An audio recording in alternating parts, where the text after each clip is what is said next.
ಅಶ್ವವೇಗ ನ್ಯೂಸ್ನ ವೀಕ್ಷಕರೆಲ್ಲರಿಗೂ ಶುಭೋದಯ. ಪ್ರತಿದಿನ ಈ ಕಾರ್ಯಕ್ರಮದಲ್ಲಿ ಪಂಚಾಂಗ ಭವಿಷ್ಯ, ರಾಶಿ ಭವಿಷ್ಯಗಳ ಫಲಾಫಲ ಯಾವ ರೀತಿಯಾಗಿರುತ್ತೆ, ಇದರ ಜೊತೆಗೆ ಧಾರ್ಮಿಕ ಚಿಂತನೆಗಳಿಗೆ ಸಂಬಂಧಪಟ್ಟಂತೆ ಸಾಕಷ್ಟು ವಿಶೇಷ ಮಾಹಿತಿಯನ್ನು ಹೊತ್ತು ತರುವಂತಹ ಕಾರ್ಯಕ್ರಮವೇ ಅಶ್ವಜ್ಯೋತಿಷ್ಯ. ಈ ಅಶ್ವಜ್ಯೋತಿಷ್ಯದಲ್ಲಿ ಇವತ್ತು ಪ್ರಮುಖವಾಗಿ ಮನೆ ಬಾಗಿಲಿಗೆ ನಿಂಬೆಹಣ್ಣು ಅಥವಾ ಮೆಣಸಿನಕಾಯಿಯನ್ನು ಕಟ್ಟುವಂತಹ ಒಂದು ಪದ್ಧತಿ ಯಾಕೆ, ಏನಕ್ಕೆ ಮಾಡ್ತಾರೆ, ಈ ವಿಚಾರದ ಬಗ್ಗೆ ಸಾಕಷ್ಟು ಮಾಹಿತಿನ ತಿಳಿಸಿಕೊಡೋದಕ್ಕೆ ನಮ್ಮ ಜೊತೆಗೆ ಕಾರ್ಯಕ್ರಮದಲ್ಲಿ ಇವತ್ತು ಭಾಗಿಯಾಗ್ತಾ ಇದ್ದಾರೆ ಧಾರ್ಮಿಕ ಚಿಂತಕರಾದಂತಹ ಶ್ರೀ ವೆಂಕಟರಮಣ ಭಟ್ ಗುರೂಜಿಯವರು. ಬನ್ನಿ ಅವನ ಕಾರ್ಯಕ್ರಮಕ್ಕೆ ಆಧಾರದಿಂದ ಬರಮಾಡಿಕೊಳ್ಳೋಣ. ಗುರುಗಳೇ, ಕಾರ್ಯಕ್ರಮಕ್ಕೆ ಸ್ವಾಗತ. ನಮಸ್ಕಾರ. ಗುರುಗಳೇ, ಇವತ್ತು ಶನಿವಾರ, ಪಂಚಾಂಗದ ವಿಶೇಷತೆಯನ್ನು ತಾವು ತಿಳಿಸ್ಕೊಡಿ ಗುರುಗಳೇ. ಓಂ ಗುರುಬ್ರಹ್ಮ ಗುರುರ್ವಿಷ್ಣು ಗುರುರ್ದೇವೋ ಮಹೇಶ್ವರಃ ಗುರು ಸಾಕ್ಷಾತ್ ಪರಂ ಬ್ರಹ್ಮ ತಸ್ಮೈ ಶ್ರೀ ಗುರವೇ ನಮಃ. ಏಕ ಏವ ಪರಬ್ರಹ್ಮ ಪರಮಾತ್ಮ ದಿಗಂಬರಃ ಸ್ವಯಮೇವ ಗುರು ಸಾಕ್ಷಾತ್ ಶುಭ್ರಾಯ ಪಾತು ನಃ ಸದಾ. ನಮಃ ಶಾಂತಾಯ ದಿವ್ಯಾಯ ಸತ್ಯಧರ್ಮಸ್ವರೂಪಿಣೇ ಸ್ವಾನಂದಾಮೃತತೃಪ್ತಾಯ ಶ್ರೀಧರಾಯ ನಮೋ ನಮಃ. ಶ್ರೀಮದ್ಗಂಗಾಧರೇಂದ್ರ ಸರಸ್ವತಿ ಮಹಾಸ್ವಾಮಿಗಳವರ ಪಾದಪದ್ಮಗಳಲ್ಲಿ ಶಿರಸಾಷ್ಟಾಂಗವಾಗಿ ಭಕ್ತಿಪೂರ್ವಕವಾಗಿ ನಮಸ್ಕರಿಸುತ್ತಾ, ಶ್ರೀ ಕ್ರೋಧಿನಾಮ ಸಂವತ್ಸರ ದಕ್ಷಿಣಾಯನ ಗ್ರೀಷ್ಮ ಋತು ಆಷಾಢ ಮಾಸ ಕೃಷ್ಣ ಪಕ್ಷ ಸಪ್ತಮಿ ಶನಿವಾರ, ರೇವತಿ ನಕ್ಷತ್ರ, ಧೃತಿ ನಾಮಯೋಗ, ಭದ್ರಾಕರಣ. ಇದು ಇವತ್ತಿನ ಪಂಚಾಂಗ. ಸರಿ ಗುರುಗಳೇ, ಈ ದಿನದ ಪಂಚಾಂಗವನ್ನು ತಿಳಿಸಿದ್ದೀರಾ. ಹಾಗೆಯೇ ಶನಿವಾರ ನಾವು ಪಠಿಸಬೇಕಾದಂತಹ ಮಂತ್ರ ಅಥವಾ ಶ್ಲೋಕ ಅದನ್ನು ತಿಳಿಸ್ಕೊಡಿ ಗುರುಗಳೇ. ಓಂ ಶಮಗ್ನಿರಗ್ನಿಭಿಃ ಕರಚ್ಛನ್ನಸ್ತಪತೋ ಸೂರ್ಯಾಃ ಸಂಮಾತೋ ವಾತ್ವರಪಾ ಅಪಸ್ರಿಧಾಃ. ಓಂ ಪ್ರಜಾಪತೇನ ತ್ವದೇತಾನ್ಯನ್ಯೋ ವಿಶ್ವಾ ಜಾತಾನಿ ಪರಿತಾ ಬಭೂವ ಯತ್ಕಾಮಾಸ್ತೆ ಜುಹುಮಸ್ತನ್ನೋ ಅಸ್ತು ಭಜಗ್ಗಸ್ಯಾಮ ಪತಜೋರಜೀಣಾಂ. ಓಂ ಇಮಯ್ಯಮಪ್ರಸ್ತರಮಾಹಿ ಸೀದಾಂಗಿರೋಭಿಃ ಪಿತೃಭಿಃ ಸಂವಿಧಾನಃ ಆತ್ವಾ ಮಂತ್ರಾಃ ಕವಿಶಸ್ತಾವಹನ್ತ್ವೇನ ರಾಜನ ಹವಿಷಾ ಮಾತಜಸ್ವ. ನೀಲಾಂಜನ ಸಮಾಭಾಸಂ ರವಿಪುತ್ರಂ ಯಮಾಗ್ರಜಂ ಛಾಯಾಮಾರ್ತಾಂಡ ಸಂಭೂತಂ ತಂ ನಮಾಮಿ ಶನೈಶ್ಚರಂ. ಆಯುಷ್ಯಂ ಜೀವನೋಪಾಯಂ ಮರಣಂಚ ಶನೈಶ್ಚರಾತ್. ನಾವು ಯಾವ ರೀತಿ ಆಯುಷ್ಯ, ಇದೆಲ್ಲ ಆಯುಷ್ಯ ಹೇಳತಕ್ಕಂಥದ್ದು ಪೂರ್ವಜನ್ಮದಲ್ಲೇ ನಿಶ್ಚಯವಾಗಿ ಇರ್ತದೆಯಂತೆ. ಜೀವನೋಪಾಯಂ, ಜೀವನ ಉಪಾಯ, ನಾವು ಎಷ್ಟೊತ್ತಿಗೆ ನೀರು ಕುಡಿಬೇಕು, ಎಷ್ಟೊತ್ತಿಗೆ ನಾವು ಊಟ ಮಾಡಬೇಕು, ಏನು ಮಾಡಬೇಕು. ಮರಣಂಚ ಶನೈಶ್ಚರಾತ್, ಮರಣ, ಇವೆಲ್ಲವೂ ಕೂಡ ಶನೈಶ್ಚರನಿಂದ ತಿಳಿಯತಕ್ಕದ್ದಂತೆ. ಯಾಕಂದರೆ ಹಿಂದೆ ಎಲ್ಲ ರಾಜ ಮಹಾರಾಜಾದಿಗಳಿಗೂ ಕೂಡ ನಾವು ಕಥೆಯಲ್ಲಿ ಕೇಳಿದ್ದೇವೆ, ಇದೆಲ್ಲವೂ ಸತ್ಯನೇ. ಇತಿಹಾಸ ಅಂದರೆ ಹಿಂದೆ ನಡೆದಿದ್ದು ಎಲ್ಲವೂ ಕೂಡ ಸತ್ಯನೇ. ಪುರಾಣ ಶಾಸ್ತ್ರ ಎಲ್ಲವೂ ಕೂಡ ಸತ್ಯನೇ ಹಿಂದೆ ನಡೆದಿದ್ದು. ನಮಗೆ ಯಾವ ರೀತಿಯಲ್ಲಿ ನಾವು ಜೀವನ ಉಪಾಯವನ್ನು ಮಾಡಬೇಕು ಇದೆಲ್ಲ ನಮಗೆ ಗೊತ್ತಿದ್ದಿದ್ದು ಅಂದರೆ ನಮಗಾಗೆ, ಮನುಷ್ಯರಿಗಾಗಿ. ಇದು ಯಾವುದೇ ಪ್ರಾಣಿಗಳಿಗಲ್ಲ, ಯಾವುದೇ ಮನುಷ್ಯನ ಹೊರತಾಗಿ ಬೇರೆ ಯಾವುದೇ ಪ್ರಾಣಿಗಳಿಗೂ ಕೂಡ ಇದು ಯಾವುದು ಕೂಡ ಗೊತ್ತಾಗುವುದಿಲ್ಲ. ಅದಕ್ಕೆ ನಮಗೆ ಗಾದೆ ಇದೆ, ಕೋಣನ ಮುಂದೆ ಕಿನ್ನರಿ ಬಾರಿಸಿದಂತೆ ಅಂತ. ಅದಕ್ಕೆ ಎಷ್ಟು ಸಂಗೀತ ಸ್ವರ ಹಾಕಿದ್ದು ಮಾಡಿದ್ರು ಅದಕ್ಕೆ ಪಾಪ ಏನೂ ಗೊತ್ತಾಗೋದಿಲ್ಲ. ಆದರೆ ಮನುಷ್ಯನಿಗೆ ಅವಕ್ಕೂ ಹಾಗೆ ಕಣ್ಣಿದೆ, ಕಿವಿ ಇದೆ, ಬಾಯಿ ಇದೆ, ಮೂಗಿದೆ. ಅವು ಕೂಡ ಹಿಂದೆ ಮಾತಾಡ್ತಿದ್ವಂತೆ. ಹಿಂದೆ ಮಾತಾಡ್ತಾ ಇರಬೇಕಾದ್ರೆ ಹಿಂದೆ ಅದಕ್ಕೂ ಒಂದು ಕಥೆ ಇದೆ. ಹಾಗೆ ಒಂದೊಮ್ಮೆ ಆ ಕೃತಯುಗದಲ್ಲಿ ಸತ್ಯಯುಗ, ಅದೇ ಕೃತಯುಗ ಸತ್ಯಯುಗ ಎರಡೂ ಕೂಡ ಒಂದೇ. ಆವಾಗ ಏನು ಮಾಡ್ತಿದ್ವಂತೆ ಅಂದರೆ, ಹೀಗೆ ಬೇರೆಯವರ ಮನೆ ಜಾಗಕ್ಕೆ, ಅಲ್ಲಿ ಹೊಲಕ್ಕೆ ಅಲ್ಲಿ ಹೋಗಿ ಮೇಯ್ತಾ ಇತ್ತಂತೆ ಹಸು, ಗೋ, ಆಕಳು, ದನ. ಅಲ್ಲಿ ಹೋದಾಗ ಏನಾಯಿತು, ಅಲ್ಲವನು ಹೀಗೆ ಇದೇ ಥರ ಮಳೆಗಾಲ ಆಗಿತ್ತು ಕಾಣ್ತದೆ. ಅವರೆಲ್ಲ ಬಿತ್ತನೆಯನ್ನು ಮಾಡಿ ಸ್ವಲ್ಪ ಭತ್ತದ ಸಸಿಗಳು ಬಂದಿದ್ವು. ಅದೇ ಗದ್ದೆ ನೆಟ್ಟಿ ಅಂತ ನಾವು ಹೇಳ್ತೇವೆ. ಅದನ್ನು ಮಾಡಿದಾಗ ಗೊತ್ತಿಲ್ಲ, ಹಂಗೆ ಮನೆಯಿಂದ ಬಿಟ್ಟು ಅದು ಅವ್ರ ಮನೆ ಗದ್ದೆಯಿಂದ ತಿಂದುಕೊಂಡು ಬಂತು. ಆವಾಗ ಅದೇ ಭಗವಂತನೇ ಆವಾಗ ಅವನು ಹೇಳಿದಂತೆ, ಏನು ಈ ಆಕಳು ಈ ದನ ನಮ್ಮನೆ ಗದ್ದೆಯನ್ನು ತಿಂದುಬಿಡ್ತು ಅಂತ ಭಗವಂತನ ಹತ್ರ ಹೇಳಿದಂತೆ ಅವನು ಆ ಮಾಲೀಕ. ಆವಾಗ ಭಗವಂತ ಆಗಲಿ, ಯಾಕಂದ್ರೆ ನಿಮಗೆ ಇಷ್ಟು ನಿಮಗೆ ಹೊಟ್ಟೆ ತುಂಬಿದ್ರೂ ಕೂಡ ಅವ್ರ ಮನೆಗೆ ಹೋಗಿ ನೀವು ಹಾಳು ಮಾಡಿದ್ದೀರಿ. ಹಾಗಾಗಿ ಇನ್ಮೇಲೆ ನಿಮಗೆ ಯಾವುದೇ ರೀತಿಯಾದಂಥ ಎಷ್ಟು ನೀವು ಮೆಂದರೂ ಕೂಡ ಆ ಹೊಟ್ಟೆಯ ಜಾಗ ಸ್ವಲ್ಪ ಕೆಳಗಡೆ ತಗ್ಗಾಗಿರುತ್ತದೆ. ಹಾಗೆ ಭಗವಂತ ಸ್ವಲ್ಪ ಹಿಂಗೆ ಆ ಜಾಗಕ್ಕೆ ಸ್ವಲ್ಪ ಗುದ್ದಿದ್ನಂತೆ. ಅದಕ್ಕಾಗಿ ನೀವು ನೋಡ್ಬೋದು, ಹಸುವಿಗೆ ಅಥವಾ ಎಮ್ಮೆ ಇದಕ್ಕೆಲ್ಲ ಅವು ಎಷ್ಟೇ ಹೊಟ್ಟೆ ತುಂಬಲಿ, ಒಂದು ಲಾರಿ ಹುಲ್ಲೇ ಬೇಕಾದ್ರೆ ಅವರು ತಿಂದು ಹಾಕಲಿ, ಆದರೆ ಆ ಹೊಟ್ಟೆ ಜಾಗದಲ್ಲಿ ಮೇಲ್ಗಡೆ ಅಲ್ಲಿ ಸ್ವಲ್ಪ ಹಿಂಗೆ ಕೆಳಗಡೆ ಆಗಿರ್ತದೆ.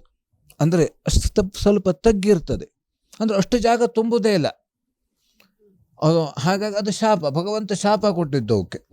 ಆವತ್ತಿನಿಂದಲೇ ಅವಾಗ ಎಲ್ಲ ಅವು ಮಾತಾಡ್ತಿದ್ವಂತೆ.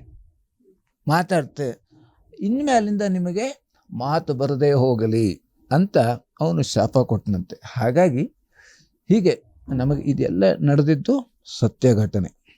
ಸರಿ ಗುರುಗಳೇ, ಬಹಳ ವಿಶೇಷವಾಗಿ ಒಂದು ಆಕಳಿನ ವಿಶೇಷತೆ, ಒಂದು ಕಥೆಯನ್ನು ತಾವು ತಿಳಿಸ್ಕೊಟ್ರೆ. ಇದರ ಜೊತೆಗೆ ಶನಿವಾರ ನಾವು ಯಾವ ಮಂತ್ರವನ್ನು ಪಠಣೆಯನ್ನು ಮಾಡಬೇಕು, ಇದರ ಜೊತೆಗೆ ಯಾವ ಶ್ಲೋಕವನ್ನು ಪಠಣೆ ಮಾಡಬೇಕು ಅದನ್ನು ಕೂಡ ತಾವು ತಿಳಿಸ್ಕೊಟ್ಟಿದ್ದೀರಾ.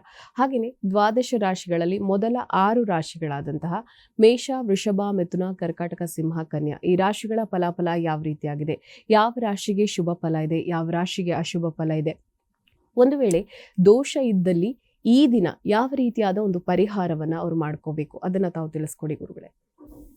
ಮೊದಲನೇದಾಗಿ ಮೇಷರಾಶಿಯಲ್ಲಿರೋರಿಗೆ ಇವತ್ತಿನ ದಿವಸ ಬಂಧುಗಳಲ್ಲಿ ಕಲಹ ಆಗುವಂಥ ಸಾಧ್ಯತೆ ಇದೆ. ಬಂಧುಗಳಲ್ಲಿ ಕಲಹ, ಯಾಕೆಂದರೆ ಕಲಹ ಪ್ರಿಯೋ ನಾರದ ಅಂತ ಹೇಳಿದ್ದಾರೆ.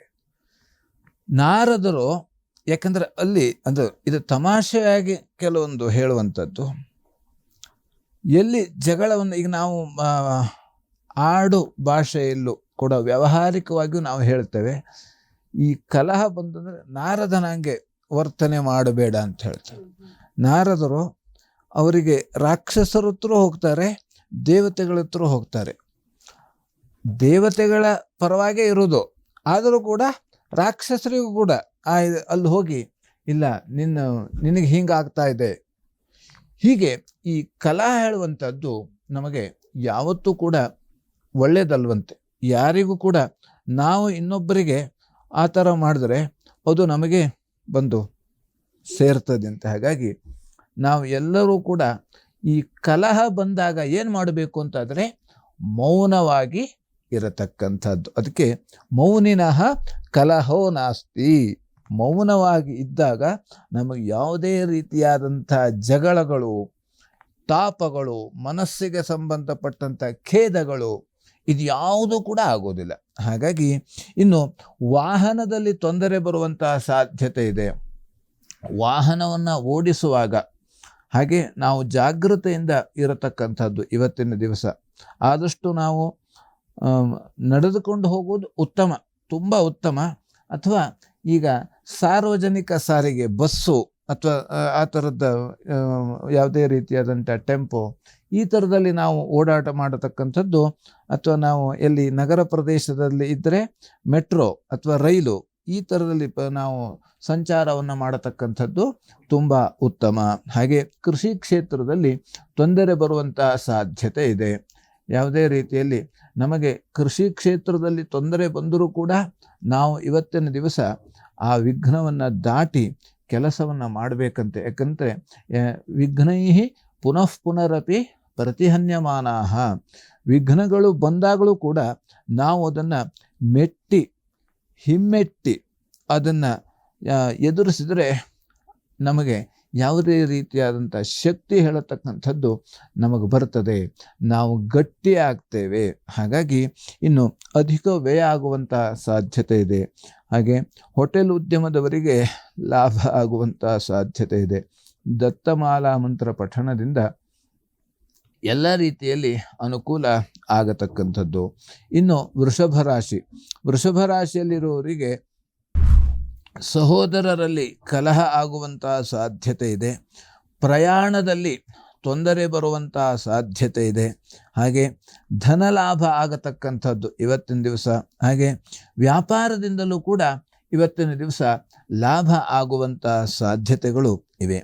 ಬೆಳ್ಳಿ ಬಂಗಾರದ ಅಂಗಡಿಗೆ ಕೂಡ ಇವತ್ತಿನ ದಿವಸ ಅನುಕೂಲ ಆಗುವಂಥ ಸಾಧ್ಯತೆ ಇರ್ತದೆ. ಹಾಗೆ ದತ್ತ ಸಹಸ್ರನಾಮ ಪಠಣ ಮಾಡೋದರಿಂದ ನಮಗೆ ಎಲ್ಲ ರೀತಿಯಲ್ಲಿ ಅನುಕೂಲ ಆಗತಕ್ಕಂಥದ್ದು. ಯಾಕಂದರೆ ದತ್ತ ಸಹಸ್ರನಾಮ ಹೇಳತಕ್ಕಂಥದ್ದು ನಮಗೆ ಅದಕ್ಕೆ ಅರ್ಥೋ ಜಿಜ್ಞಾಸೋ, ಜ್ಞಾನಿ. ಭಗವದ್ಗೀತೆಯಲ್ಲಿ ಹೇಳಿದ್ದಾನೆ ಅರ್ಥಾರ್ಥಿ. ಅರ್ಥ ಅಂದರೆ ಸಂಪತ್ತು ಬೇಕು ಅಂತ ಹೇಳಿದವನು. ಹಾಗೆ ಜಿಜ್ಞಾಸು, ತಿಳುವಳಿಕೆಗಾಗಿ ತನಗೆ ತಿಳಿದುಕೊಳ್ಳಬೇಕು ಯಾವ ರೀತಿ. ಹಾಗೆ ಜ್ಞಾನಿ. ಇವರೆಲ್ಲರಿಗೂ ಕೂಡ ಭಗವಂತ ಹತ್ತಿರದಲ್ಲಿ ಇರ್ತಾನಂತೆ. ಆದರೆ ಅವನಿಗೆ ಭಗವಂತನಿಗೆ ಪ್ರಿಯವಾಗಿರುವುದು ಯಾವುದು ಕೇಳಿದ್ರೆ ಜ್ಞಾನೀಚ ಭರತರ್ಷಭ. ಜ್ಞಾನಿಗಳ ಬಗ್ಗೆ ಭಗವಂತನಿಗೆ ತುಂಬ ಪ್ರೇಮವಂತೆ. ಅರ್ಥನೂ ಕೂಡ ಅರ್ಥಾರ್ಥಿನೂ ಕೂಡ ಮುಂದೆ ಅವನನ್ನು ಹೊಂದಬಹುದು. ಆದರೆ ಜ್ಞಾನಿಗಳ ಹತ್ತಿರ ನಮಗೆ ಆ ರೀತಿ ಜ್ಞಾನಿಗಳಂದರೆ ಆ ಜ್ಞಾನ ಮಾರ್ಗದಲ್ಲಿ ಇರೋರು ಕಂಡ್ರೆ ಭಗವಂತನಿಗೆ ತುಂಬ ಪ್ರೀತಿಯಾಗತಕ್ಕಂಥದ್ದು. ಇನ್ನು ಮಿಥುನ ರಾಶಿಯಲ್ಲಿರುವವರಿಗೆ ಧನಸ್ಥಾನದಲ್ಲಿ ತೊಂದರೆ ಬರತಕ್ಕಂತಹ ಸಾಧ್ಯತೆ ಇದೆ. ಹಾಗೆ ಅನ್ನಸ್ಥಾನದಲ್ಲಿ ಯಾವುದೇ ರೀತಿಯಾದಂಥ ಅನ್ನಸ್ಥಾನ ಧನಸ್ಥಾನ ಎರಡೂ ಕೂಡ ಒಂದೇ, ಆದರೆ ಬೇರೆ.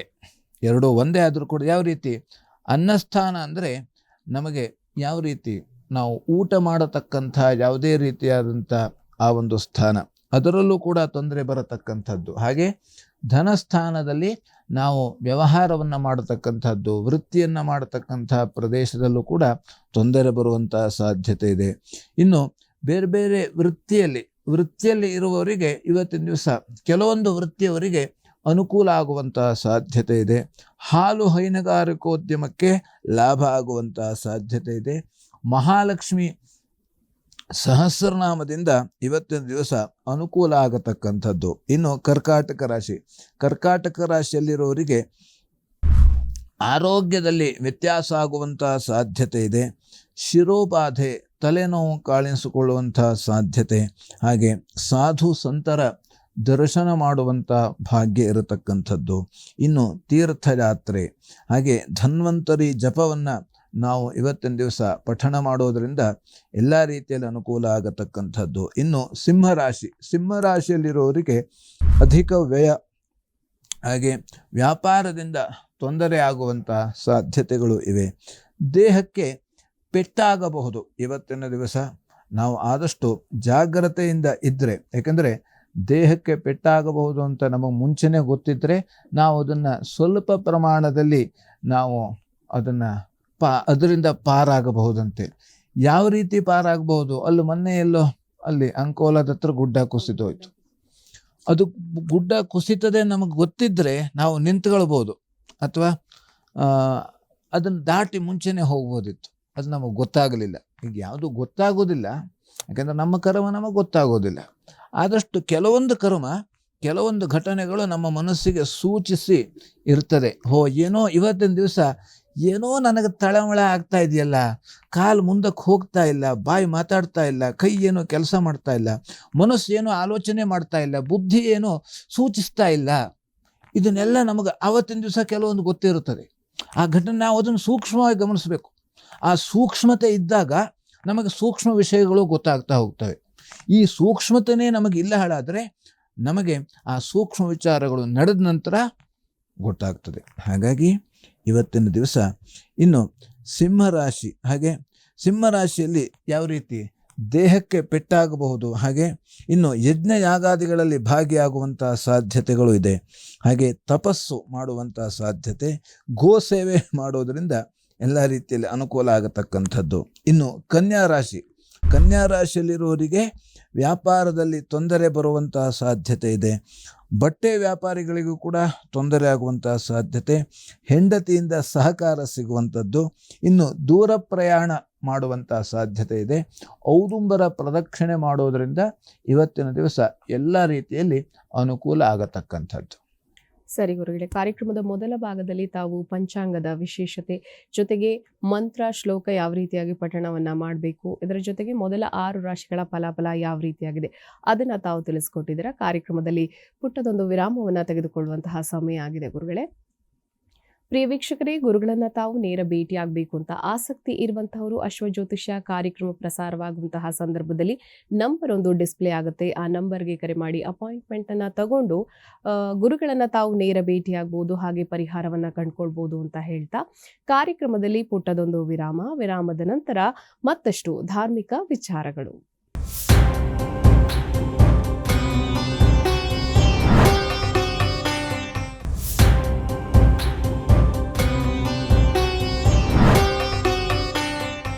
ವಿರಾಮದ ನಂತರ ಅಶ್ವಜ್ಯೋತಿಷ್ಯ ಕಾರ್ಯಕ್ರಮಕ್ಕೆ ಮತ್ತೊಮ್ಮೆ ಸ್ವಾಗತ ವೀಕ್ಷಕರೇ. ಗುರುಗಳೇ, ಸಾಮಾನ್ಯವಾಗಿ ನಾವು ಮನೆ ಬಾಗಿಲಿಗೆ ಈ ನಿಂಬೆಹಣ್ಣನ್ನು ಕಟ್ಟುವಂಥದ್ದು ಅಥವಾ ಮನೆಯಲ್ಲಿ ಒಂದು ಗ್ಲಾಸಲ್ಲಿ ನಿಂಬೆಹಣ್ಣನ್ನು ಹಾಕಿ ಇಡುವಂಥದ್ದು, ಅಥವಾ ನಮ್ಮ ಹೊರಗಡೆ ಅಂಗಡಿಗಳಿರುತ್ತವೆ ಅದರ ಬಾಗಿಲಿಗೆ ಅಥವಾ ಹೊಸ್ತಿಲಿಗೆ ನಿಂಬೆಹಣ್ಣನ್ನು ಇಡುವಂಥದ್ದು, ಅಥವಾ ಗಾಡಿಗೆ ನಿಂಬೆಹಣ್ಣು ಮೆಣಸಿನಕಾಯಿಯನ್ನು ಕಟ್ಟುವಂಥದ್ದು, ಈ ಒಂದು ಪದ್ಧತಿ ಯಾಕೆ, ಇದರ ವೈಜ್ಞಾನಿಕ ಹಿನ್ನೆಲೆ ಏನು ಮತ್ತು ಆಧ್ಯಾತ್ಮಿಕ ಹಿನ್ನೆಲೆ ಏನು, ಅದರ ಬಗ್ಗೆ ತಾವು ತಿಳಿಸ್ಕೊಡಿ ಗುರುಗಳೇ. ಶ್ರೀ ಗುರುಭ್ಯೋ ನಮಃ. ನಿಂಬೆಹಣ್ಣು, ಈ ನಿಂಬೆಹಣ್ಣು ಹೇಳತಕ್ಕಂಥದ್ದು ನಮಗೆ ಆಭಿಚಾರ ಕೃತ್ರಿಮ ಅಂತ ಈ ಕೆಲವು ಭಾವನೆಗಳು ನಮಗೆ ಬಂದಿದ್ದಾವೆ. ಯಾಕೆಂತಂದರೆ ಅದರಲ್ಲಿ ಆ ನಿಂಬೆಹಣ್ಣು ಏನು ಮಾಡ್ತದೆ, ಅದು ಆ ನಿಂಬೆಹಣ್ಣಿನ ಗುಣ ಏನು, ಅದಕ್ಕೆ ಆಮ್ಲ ಗುಣ ಅಂದರೆ ಹುಳಿ, ಆ ಹುಳಿ ಇರತಕ್ಕಂಥ ಹಣ್ಣು ಅದನ್ನು ನಾವು ಯಾವ ರೀತಿ, ಯಾಕೆಂತಂದರೆ ಅದರಲ್ಲಿ ಈ ಆಕರ್ಷಣೆ ಮಾಡುವಂಥ ಶಕ್ತಿ ಇದೆಯಂತೆ. ಈ ಯಾವ ರೀತಿ ಯಾವುದೇ ರೀತಿಯಾದಂಥ ಕೆಟ್ಟದ್ದನ್ನು ಆಕರ್ಷಿಸ್ತದೆ, ಅದು ಕೆಟ್ಟದ್ದನ್ನು ಆಕರ್ಷಿಸಿ ಏನು ಮಾಡ್ತದೆ, ಅದು ತನ್ನ ಹತ್ರ ಇಟ್ಕೊಳ್ತದೆ. ಅದು ಯಾವ ರೀತಿ ಅಯಸ್ಕಾಂತ, ಆ ಅಯಸ್ಕಾಂತ ಯಾವ ರೀತಿ ಕಬ್ಬಣವನ್ನು ಹಿಂಗೆ ಬಂದಾಗ ಅದು ಯಾವ ರೀತಿ ಹಿಂಗೆ ಹಿಡ್ಕೊಡುತ್ತದೆಯೋ ಹಾಗೆ ನಿಂಬೆಹಣ್ಣಿಗೂ ಕೂಡ ಆ ಗುಣ ಹೇಳುವಂಥದ್ದು ಅದು ಇದೆಯಂತೆ. ಅದಕ್ಕಾಗಿ ನಾವು ಅದನ್ನು ಈ ರೀತಿಯಲ್ಲಿ ಈ ಕೆಲವು ಮನೆಯಲ್ಲಿ ತುಂಬ ತೊಂದರೆ ಆದಾಗ, ಯಾವ ರೀತಿ ತೊಂದರೆ ಆದಾಗ ಈಗ ಕೆಲವು ಯಾರೋ ಏನೋ ಒಂದು ರೀತಿಯಲ್ಲಿ ನಮಗೆ ಏನೋ ಮಾಡಿಸ್ದಂಗೆ ಕಾಣುತ್ತದೆ, ಇದನ್ನೆಲ್ಲ ನಾವು ಭಾವನೆಗಳು ಇದ್ದಾವೆ. ಅಂದರೆ ಅದು ಕೆಲವು ದೃಷ್ಟಿ ದೋಷ ಅಂತ ಕರೀತೇವೆ. ಈಗ ಸಣ್ಣ ಮಕ್ಕಳಿಗೆ ಈ ಮೆಣಸಿನಕಾಯಿ, ಉಪ್ಪು ಇದನ್ನೆಲ್ಲ ಹಾಕಿ ದೃಷ್ಟಿ ತೆಗೆಯುವಂಥ ಒಂದು ಪದ್ಧತಿ ಇದೆ, ಅದು ಈಗಲೂ ಕೂಡ ಇದೆ. ಆ ಕೆಲವು ಯಾವುದೇ ರೀತಿಯಲ್ಲಿ ಬಾಲಗ್ರಹ ದೋಷ ಅಂತ ಹೇಳ್ತೇವೆ ನಾವು. ಬಾಲಗ್ರಹ ದೋಷ ಅಂತ ಹೇಳಿದಾಗ ಸಾಮಾನ್ಯವಾಗಿ 5 ವರ್ಷದ ಮಕ್ಕಳಿಗೆ ಆ ಬಾಲಗ್ರಹ ದೋಷ ಹೇಳುವಂಥದ್ದು ಅದು ಇರ್ತದೆಯಂತೆ. ಹಾಗಾಗಿ ಕೆಲವು ದೃಷ್ಟಿ ವಾರಕ್ಕೆ 1 ಸರಿಯಾದರೂ ಕೂಡ ಹಿಂದಿನ ಕಾಲದಲ್ಲಿ ದೃಷ್ಟಿಯನ್ನು ತೆಗೆಯುವಂಥ ಆ ಒಂದು ಪದ್ಧತಿ ಇದ್ದಿತ್ತು ಹೇಳಬೇಕಾಗದೆ, ಈಗಿಲ್ಲ. ಯಾಕೆ ಅಂತಂದರೆ ಈಗ ಎಲ್ಲಿ ಈಗ ಯಾವುದೇ ರೀತಿಯಾದಂಥ ಹಳ್ಳಿ ಕಡೆಯಲ್ಲಿ ಯಾವುದೇ ಮಕ್ಕಳುಗಳು ಇಲ್ಲ, ಅಲ್ಲಿ ಇರೋರು ವೃದ್ಧರು, ವೃದ್ಧಾಶ್ರಮ, ಈಗೆಲ್ಲ ಪೇಟೆ ಕಡೆ ಬಂದುಬಿಟ್ಟಿದ್ದಾರೆ. ಪೇಟೆ ಕಡೆ ಬಂದ ಮೇಲೆ ಇಲ್ಲಿ ನಮಗೆ ಯಾವುದೇ ರೀತಿಯಾದಂಥ ಕೆಲಸವನ್ನು ಮಾಡಲಿಕ್ಕೂ ಕೂಡ ನಮಗೆ ಆಗ್ತಾ ಇಲ್ಲ. ಹಾಗೆ ಇದನ್ನು ಮಾಡಬೇಕು. ಯಾಕೆಂತಂದರೆ ಈ ದೃಷ್ಟಿದೋಷ ಹೇಳತಕ್ಕಂಥದ್ದು ಮನುಷ್ಯನಿಗೆ ತುಂಬ ಕ್ರೂರವಾಗಿದ್ದಿತ್ತು. ಅದಕ್ಕೆ ಕೆಲವೊಬ್ಬರು ಕೆಟ್ಟ ಕಣ್ಣು, ಕೆಟ್ಟ ಆ ಒಂದು ದೃಷ್ಟಿ ಅಂತ ನಾವು ಇವಾಗಲೂ ಕೂಡ ಆಡು ಭಾಷೆಯಲ್ಲಿ ಹೇಳುತ್ತೇವೆ. ಹಾಗಾಗಿ ಅದರಿಂದ ನಮಗೆ ಯಾವುದೇ ರೀತಿಯಾದಂಥ ತೊಂದರೆ ಆಗಬಾರದು ಅಂತ ನಾವು ಆ ನಿಂಬೆಹಣ್ಣನ್ನು ದೃಷ್ಟಿಗಾಗಿ ಕಟ್ಟುವಂಥದ್ದು, ಹಾಗೆ ದೃಷ್ಟಿಗಾಗಿ ಒಡೆಯುವಂಥದ್ದು. ಅದನ್ನು ಯಾಕೆ ಒಡೆಯುವುದಂತಾದರೆ ಅದು ಆ ಒಡೆದಾಗ ಆ ಎಲ್ಲ ದೃಷ್ಟಿ ದೋಷ ಎಲ್ಲವೂ ಕೂಡ ಪರಿಹಾರವಾಗ್ತದೆ. ಅಥವಾ ಕೆಲವು ಈ ನೀರಿನಲ್ಲಿ ನದಿಯಲ್ಲಿ ಬಿಡಬೇಕು ಅಥವಾ ಸಮುದ್ರದಲ್ಲಿ ಬಿಡಬೇಕು ಅಂತ ಕೆಲವೊಂದು ಸಣ್ಣ ಒಂದು ಇದರಲ್ಲೂ ಕೂಡ ಪದ್ಧತಿನೂ ಕೂಡ ಇರುವಂಥದ್ದು. ಯಾಕೆಂತಂದರೆ ಆ ನದಿಯಲ್ಲಿ ಬಿಟ್ಟಾಗ ನದಿ ಸಂತಿಗೆ ಎಲ್ಲ ದೋಷ ಎಲ್ಲವೂ ಕೂಡ ಪರಿಹಾರ ಆಗ್ತದೆ. ಯಾವ ರೀತಿ? ಅದಕ್ಕಾಗಿ ನಾವು ಸ್ನಾನ ಮಾಡುವಂಥದ್ದು, ನದಿ ಸ್ನಾನವನ್ನು ಮಾಡಬೇಕಂತ. ಹಿಂದಿನ ಕಾಲದಲ್ಲಿ ಸಾಮಾನ್ಯವಾಗಿ ನದಿ ಸ್ನಾನವನ್ನೇ ಜಾಸ್ತಿಯಾಗಿ ಮಾಡ್ತಿದ್ರು ಬೆಳಗಿನ ಬೆಳಗಿನ ಜಾವದಲ್ಲಿ. ಯಾಕೆಂತಂದರೆ ಆ ನದಿಗಳ ತೀರ್ಥದ ಸ್ನಾನದಿಂದ ನಮ್ಮೆಲ್ಲ ಯಾವುದೇ ರೀತಿಯಾದಂಥ ದೃಷ್ಟಿದೋಷ ಅಥವಾ ಪಾಪ, ಕೋಪ, ತಾಪ ಇವು ಎಲ್ಲವೂ ಕೂಡ ಕಳೆಯುವಂಥದ್ದು ಈ ನಿಂಬೆಹಣ್ಣು. ಇನ್ನು ಆ ಮೆಣಸಿನಕಾಯಿನೂ ಕೂಡ, ಮೆಣಸಿನಕಾಯಿ ಅಂದರೆ ಅದು ಕಟುವಾದಂಥ ಗುಣ. ಕಟು ಅಂದರೆ ಖಾರ, ಈ ಖಾರದ ಗುಣ ಇರತಕ್ಕಂಥದ್ದು.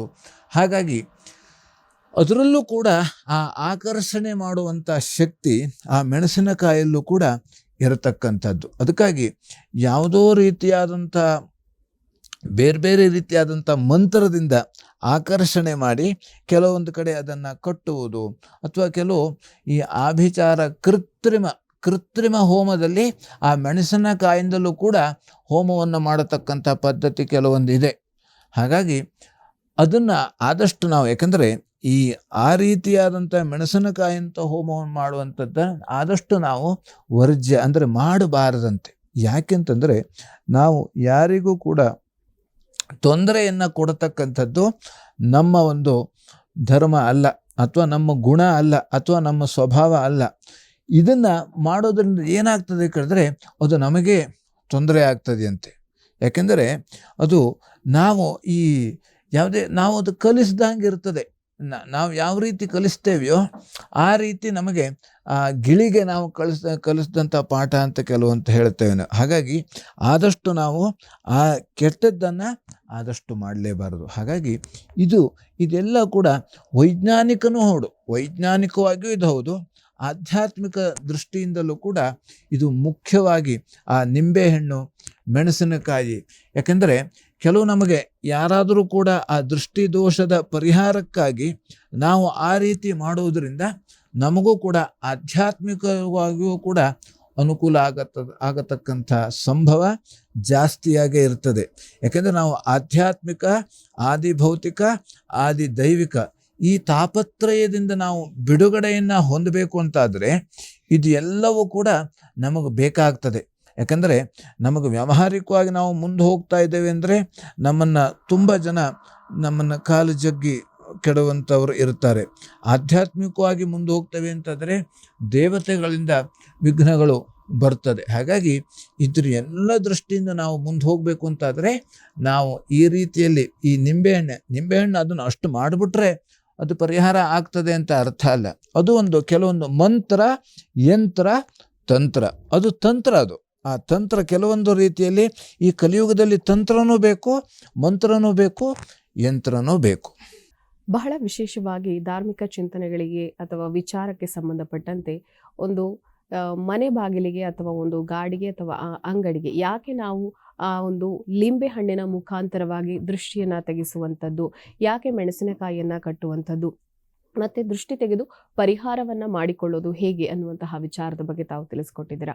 ಹಾಗೆಯೇ ಉಳಿದಂತಹ ರಾಶಿಗಳಾದಂತಹ ತುಲಾ, ವೃಶ್ಚಿಕ, ಧನಸು, ಮಕರ, ಕುಂಭ, ಮೀನ ಈ ರಾಶಿಗಳ ಫಲಾಫಲ ಯಾವ ರೀತಿಯಾಗಿದೆ ಅದ್ರ ಬಗ್ಗೆ ತಾವು ತಿಳಿಸ್ಕೊಡಿ ಗುರುಗಳು.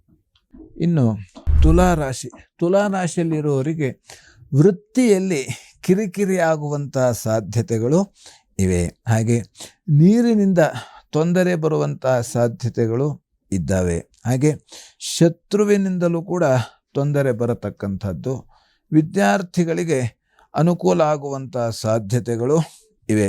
ಇನ್ನು ಉಪನ್ಯಾಸಕರಿಗೆ ಯಾವುದೇ ರೀತಿ ಈ ಉಪನ್ಯಾಸ ಮಾಡತಕ್ಕಂಥವರು ಅಥವಾ ಪತ್ರಿಕೋದ್ಯಮ ಇವರೆಲ್ಲರಿಗೂ ಕೂಡ, ಅಥವಾ ಶಿಕ್ಷಕ ವೃತ್ತಿ ಇವರು ಎಲ್ಲರಿಗೂ ಕೂಡ ಅನುಕೂಲ ಆಗುವಂಥ ಸಾಧ್ಯತೆ ಇದೆ.